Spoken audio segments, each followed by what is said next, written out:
This morning's topic is ADS-B out, the regulatory mandate due to be enforced in the US on the 1st of January 2020 and Eurocontrol area later this year. With me to discuss the topic this morning, I'm very pleased to welcome Harry Lees. Welcome, Harry. Morning. Harry has 4 decades of experience in avionics, working across a wide variety of types, and Harry is our principal expert that helps determine best course of action for owners when negotiating regulatory changes and the pathway through that. I'm also very pleased to welcome from Honeywell, Mr. Stuart Toy. Welcome, Stuart. Stuart is a senior field support engineer for Honeywell and has occupied roles from the Royal Navy Fleet Air Arm, plus a number of Part 21 organisations, designing comm systems for VIP and VVIP aircraft. Most recently, before joining Honeywell, Stuart had a 12-year association in the EMEA region with Crane Aerospace. So welcome, Stuart. Thank you. So I think onto the topic of today, which is ADS-B out, an area that is perhaps causing a little bit of confusion. We hear a lot from the US about a number of aircraft that are still yet to be ADS-B out compliant, but remarkably little from the Eurozone at this particular moment. So let's start off with an easy question, gents. What is ADS-B out? I'll jump in there. ADS-B out is basically a completely automated system. It uses, it's a very precise aircraft fix using GPS technology. What it does is actually transmits the aircraft's location, heading, altitude and other air data to some ground stations. That is then forwarded on to the air traffic control screens. Secondary to that, any aircraft that is equipped with ADS-B in would be able to also take on that information, certainly be able to update their weather, etc. on the route. Harry, anything else on it? Just to summarise on there, we're using a precise GPS position to send that position data, and the position data is sent by an upgraded version of the Mode S transponder. So for most aircraft it will require an upgrade to a GPS receiver, upgrade to a transponder system. The crew have no control over ADS-B. As Stuart mentioned, it's automated transmission. So even if the aircraft isn't being interrogated by a ground radar station or by another aircraft with TCAS, it's still transmitting its own position out all the time. Okay, and presumably this regulation has come about through air traffic control changes. Is that correct? Who's driving the regulatory change? Yeah, it is. It's exactly that. It's part of an airspace mandate, both in the US and in Europe. In the US, it's part of a system called NextGen. And by using ADS-B, the aircraft position is much more accurate than by using primary and secondary radar. Ultimately, it will allow the ground station primary radars to be removed, which will cut down the infrastructure cost. And also, because the aircraft position is so much more accurate, you can more tightly pack the number of aircraft into the same amount of airspace.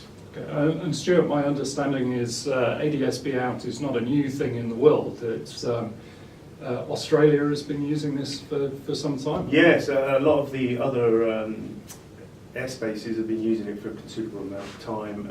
In fact, Europe and EASA are one of the last to take up the ball on this.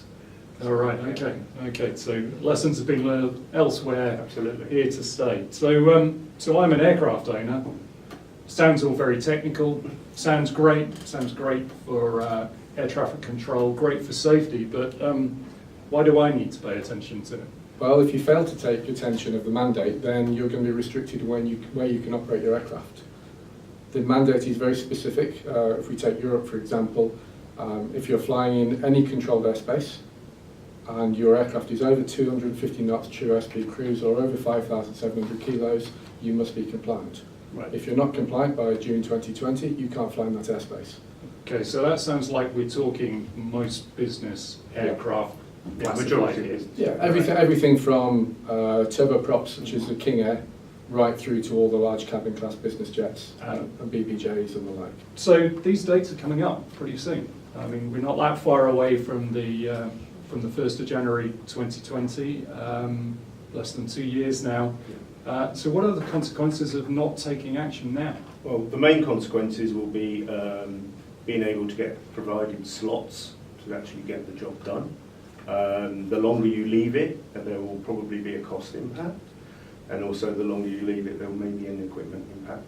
The earlier that we can get the orders in, the better idea we have of what equipment and what level of equipment we need. Well, and I guess one of the things here would be we're obviously seeing a little bit of a delay in people planning these inputs in.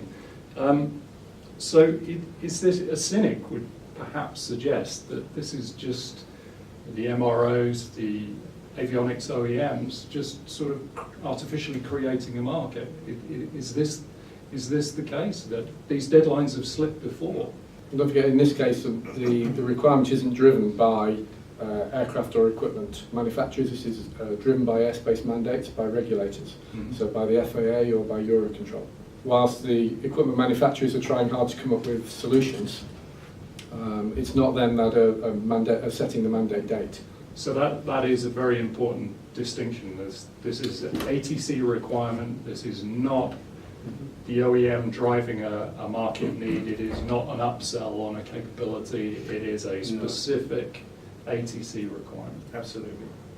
Do we think those deadlines are going to change? I mean, let's face it, in the Eurozone they've changed before. Is it 2009, Harry? There have been several mandates that have moved. If we look at another mandate which is in place for the same compliance time in Europe, which is CPDLC, Control of Pilot Data and Communication. The mandate for that was published in 2009, compliance for the end of 2017. That mandate has moved to 2020, so it now matches the ADS-B mandate. The reason that one's moved is because the ground station infrastructure wasn't completed on time. The ADS-B mandate has also already been moved. Again, it was set for 2017 and it's been moved to 2020. Both the FAA and EASA have both said there will be no further extension. Right. And that's what as things stand. Absolutely, yeah. I mean, that's the drop dead date as we know it at this time. So from a Honeywell point of view, I mean, this is interesting. You touched on it earlier, Stuart. What are the implications for you with people delaying these inputs? What does that mean from a part supply, a supply chain point of view for you? Where is the pressure going to come from? Well, from our side, I mean, the longer people delay and do not put their orders in will ultimately impact. We won't have an idea of how many ship sets or what type of avionics equipment we will need and how much of that. So basically, we could get into a position, a bit similar like we did with the TCAS 7.1 scenario, where everybody left it too late, then there was no slots, there was not enough equipment to actually get it done on time. So it's very important that we get this information up front.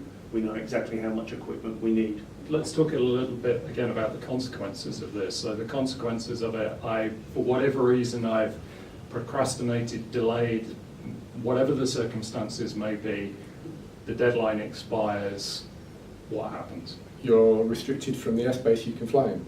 So if you're in a corporate jet and you can only fly in Class G airspace below 18,000 feet, well, it's not viable to fly your aeroplane. Your range will be hugely restricted, your fuel consumption massive. It's totally the wrong environment to fly that aeroplane. So in effect, you're grounded. You're not legally grounded if you're outside controlled airspace, but you can't use the aeroplane in any useful manner. Okay, and when we talk about effectively grounded, what does that mean in terms of I wake up, obviously this is a poor condition for my aircraft to be in, I don't want to be in that situation, I need to go and get the input made. What then are the consequences because I've delayed? Trying to find an MRO that's got the capacity, ensuring there's a solution. Today there are not certified solutions on every platform. There are STCs in progress, but not every platform has a solution available today. Part 21 organisations in Europe are working on current STCs, so there will be options. But if people leave it that late, then yes, slot availability, solutions, equipment availability. So you could turn up on the 1st of January 2020, not compliant, and it could take several months before you can find a slot to get into. So this is additional downtime onto the aircraft.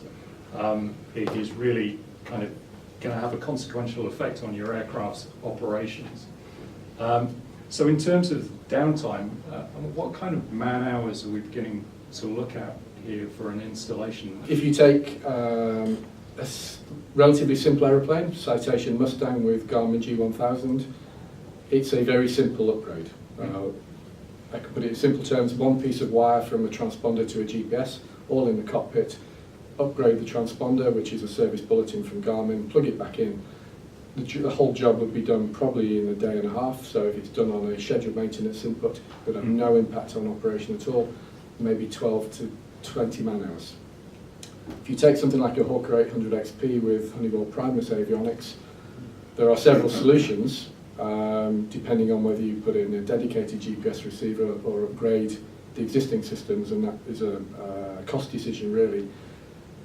But if you need to strip the cabin interior out to put in a new GPS receiver, put a new antenna on, you could easily see 400 man-hours. Right. And is that something you would concur with, Stuart? Absolutely, yeah. I mean, the optimum time to do that type of modification would be during a maintenance input, and try and amalgamate those hours at the same time. Yeah. So if it's not done in connection with a maintenance input, that's more Then it's- aircraft on the ground time, considerably more cost associated Very much so, with very it. much so. Right, okay.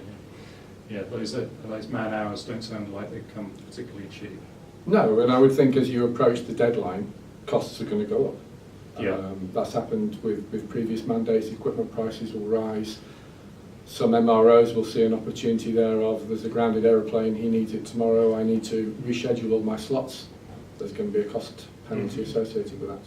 So what advice would you give to owners? I mean, bearing in mind that there are the possibilities of getting your aircraft effectively grounded.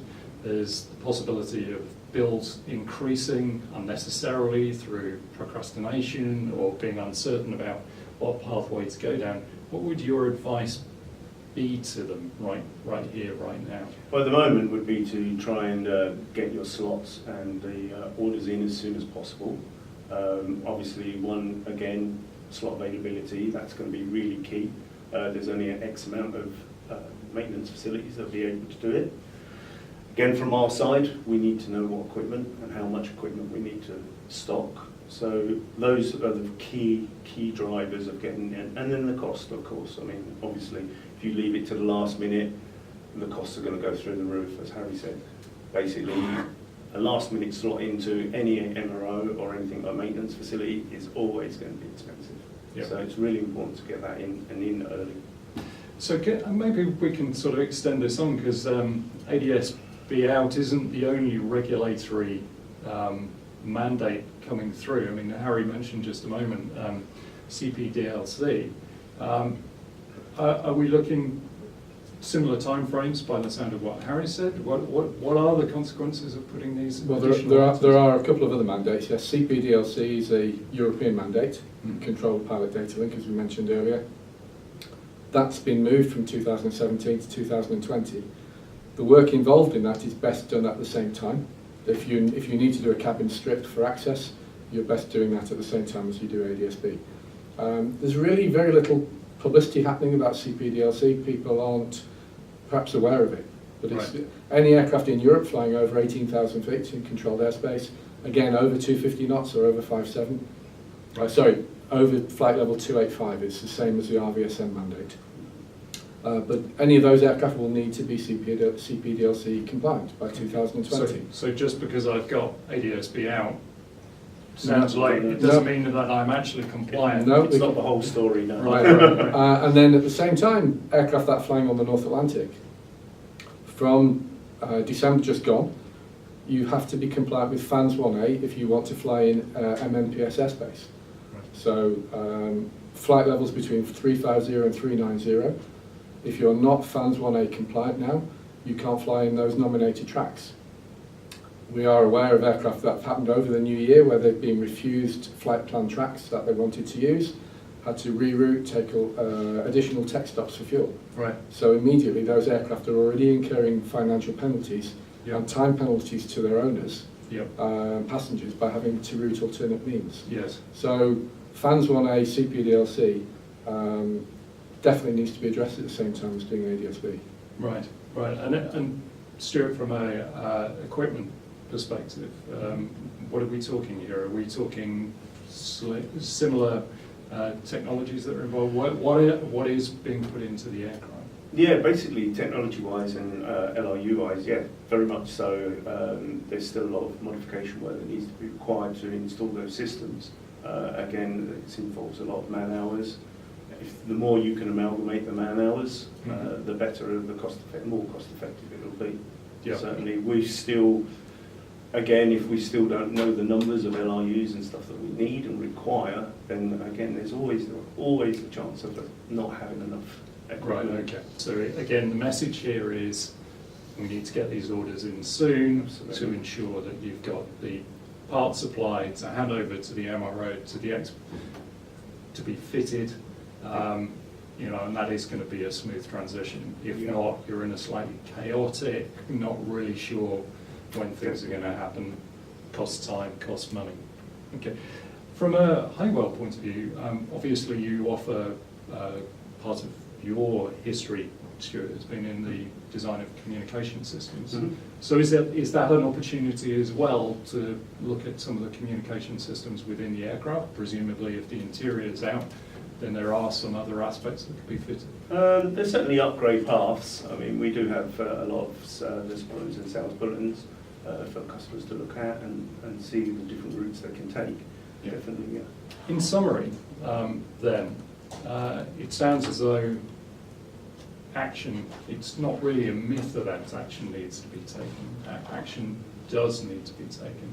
And your advice as our two experts on the panel this morning, what would it be? What do people need to do? What do owners need to be thinking about in terms of taking that action? Well, owners definitely need to take it seriously. We've heard a lot of rumours around the industry that people aren't really getting too involved with it, trying to push it back. You need to be upfront. It's got to be done. Yeah, so you may as well get everything in line, get your slot, get all your equipment on order, and get all that done as soon as possible. Certainly try and match it in your maintenance inputs, and that will reduce the cost as well. Plan it with a major inspection if at all possible. It'll reduce your downtime, it'll reduce some of the cost because major inspection tends to require the interior to be removed. And on a corporate jet, that is an exceedingly expensive part of maintenance activity. So if you can tie it in with a major inspection, 96 months, something like that, then that's ideal. But obviously we've only got 22 months left. Yes. So many aircraft won't have a 96-month slot to fit in. Right. Right. So some people are going to have to bite the bullet and accept the fact that they're going to be paying more now because perhaps they've delayed it even though the mandate's been around for a few years. But ultimately, it's not going to go away. Engage with an MRO now, get a slot, or you'll miss the deadline.